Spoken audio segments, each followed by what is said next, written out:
আসসালামু আলাইকুম, welcome to my channel Parvez kitchen. Parvez কিচেনে আপনাদেরকে অনেক অনেক অভিনন্দন। আশা করি আপনারা সবাই ভালো আছেন। আলহামদুলিল্লাহ, আমিও ভালো আছি। আজকে অনেক দিন পর আবারও একটা নতুন রেসিপি নিয়ে চলে এসেছি আপনাদের সঙ্গে শেয়ার করব বলে।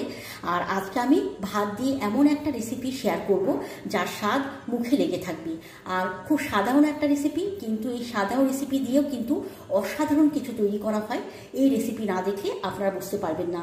তাই এই মশলাদার ভাতের রেসিপি দেখার জন্য শেষ অবধি আমার পাশে থাকুন এবং দেখে নিন কিভাবে আজকে আমি আমার রেসিপি তৈরি করলাম। ভাতের রেসিপি তৈরি করার জন্য আমি এখানে নিয়ে নিয়েছি ভাত। এটা কিন্তু আগের দিনকার দুপুরের ভাত, যেটা আমার বেঁচে গেছিল, আমি ফ্রিজে রেখে দিয়েছিলাম। তো এই ভাতটাকে আমি নষ্ট না করে কিভাবে একটা পারফেক্ট রেসিপি তৈরি করা যায় সেটাই আজকে আমি আপনাদের সঙ্গে শেয়ার করব। তো ভাতের মধ্যে আমি দিয়ে দিলাম সামান্য পরিমাণে হলুদের গুঁড়ো, আর আমি এখানে দিয়ে দেবো সামান্য পরিমাণে লঙ্কার গুঁড়ো। তো এখন আমি কি করব, ভাতের সঙ্গে হলুদের গুঁড়ো আর লঙ্কার গুঁড়ো খুব ভালো করে মিশিয়ে নেব। এইভাবে যদি ভাত আপনাদের বেঁচে যায় তো সেই ভাতটাকে নষ্ট না করে এইভাবে কিন্তু এই রেসিপি তৈরি করে নিতে পারেন। এটা কিন্তু অসাধারণ খেতে। আর আপনারা যদি একবার এই রেসিপি তৈরি করে নেন তাহলে কিন্তু বুঝতে পারবেন এর স্বাদটা কতটা সুন্দর। তো দেখুন, আমি হলুদ আর লঙ্কার গুঁড়ো দিয়ে কিন্তু ভাতটাকে খুব ভালো করে আমি কিন্তু মিক্স করে নিয়েছি। কড়াই বসিয়ে দিলাম, এখানে আমি দিয়ে দিলাম সরিষার তেল। তেল গরম হয়ে গেছে, আমি একটা বড় সাইজের পেঁয়াজ ছোট্ট ছোট্ট করে কেটে নিয়েছিলাম, তেলের মধ্যে দিয়ে দিলাম। একটু হালকা করে আমি নাড়াচাড়া করে নেব, মানে পেঁয়াজটাকে হালকা করে আমি একটু নরম করে নেব।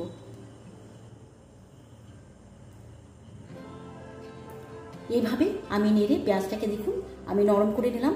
এখন আমি এখানে দিয়ে দেবো কিছুটা আদা, আমি স্লাইস করে কেটে রেখেছিলাম, এখানে দিয়ে দিলাম। আর তার সঙ্গে আমি কিছুটা এখানে অ্যাড করে দেবো রসুন।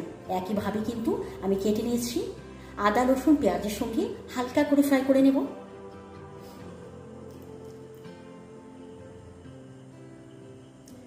আদা রসুন পেঁয়াজের সঙ্গে হালকা করে ফ্রাই করার পর এখানে আমি দিয়ে দেবো জিরে, কালো জিরে আর মৌরি। আমি 1 স্পুন করে এখানে কিন্তু দিয়ে দিয়েছি। এখন সমস্ত উপকরণ খুব ভালো করে ফ্রাই করে নেব।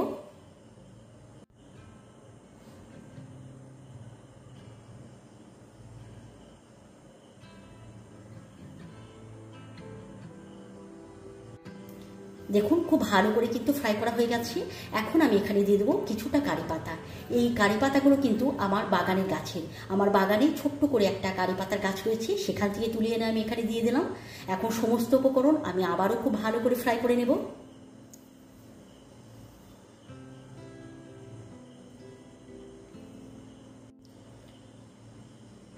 খুব ভালোভাবে এগুলো ফ্রাই করা হয়ে গেছে। এখন হলুদ আর লঙ্কার গুঁড়ো দিয়ে যে ভাতটাকে আমি মেখে রেখেছিলাম এখানে আমি দিয়ে দেবো। এইভাবে ভাত নষ্ট না করে আপনারা কিন্তু এইভাবে এই রেসিপিটা একবার বাড়িতে তৈরি করে দেখতে পারেন। অসাধারণ খেতে লাগে। একবার ট্রাই করলে আপনারা বুঝতে পারবেন এই রেসিপিটা কতটা সুন্দর।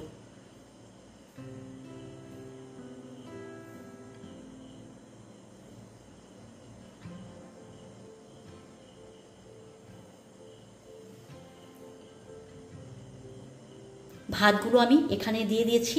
এখন সমস্ত উপকরণ খুব ভালো করে আমি ভাতের সঙ্গে মিশিয়ে নেব, ঠিক এইভাবে যেভাবে আপনারা দেখতে পাচ্ছেন।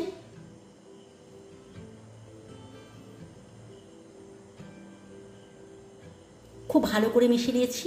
এখন আমি এখানে দিয়ে দেবো স্বাদ অনুযায়ী লবণ, আর আমি এখানে দিয়ে দিলাম 1 চামচ জিরের গুঁড়ো, 1 চামচ দিয়ে দিলাম ম্যাগি মশলা, যা স্বাদটাকে অনেক গুণ বাড়িয়ে দেয়। আর আমি এখানে দিয়ে দেবো কয়েকটা কাঁচা লঙ্কা।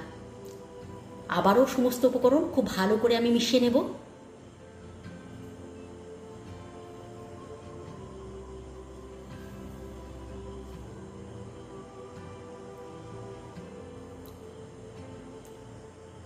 খুব ভালো করে মিক্স করে নিয়েছি।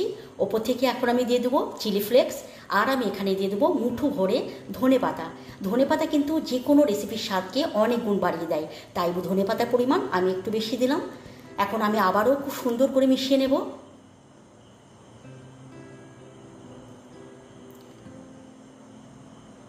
খুব সুন্দর করে আমি মিশিয়ে নিয়েছি। তাহলে কত অল্প সময়ে অল্প খরচে কত সুন্দর একটা রেসিপি তৈরি করে নিলাম। তাহলে বন্ধুরা এভাবে কিন্তু আপনারা এই রেসিপি বাড়িতে তৈরি করুন, আর কেমন হয়েছে আমাকে কমেন্ট করে জানান। আশা করি আজকের রেসিপি আপনাদেরকে ভালো লেগেছে। যদি ভালো লাগে লাইক কমেন্ট অবশ্যই করবেন, আর বন্ধুদের মধ্যে শেয়ার করে দেবেন। আজকের মতো আসি, আবার অন্য কোনো দিন অন্য কোনো নতুন রেসিপি নিয়ে আপনাদের সঙ্গে সাক্ষাৎ হবে। ভালো থাকবেন, সুস্থ থাকবেন, খোদা হাফেজ।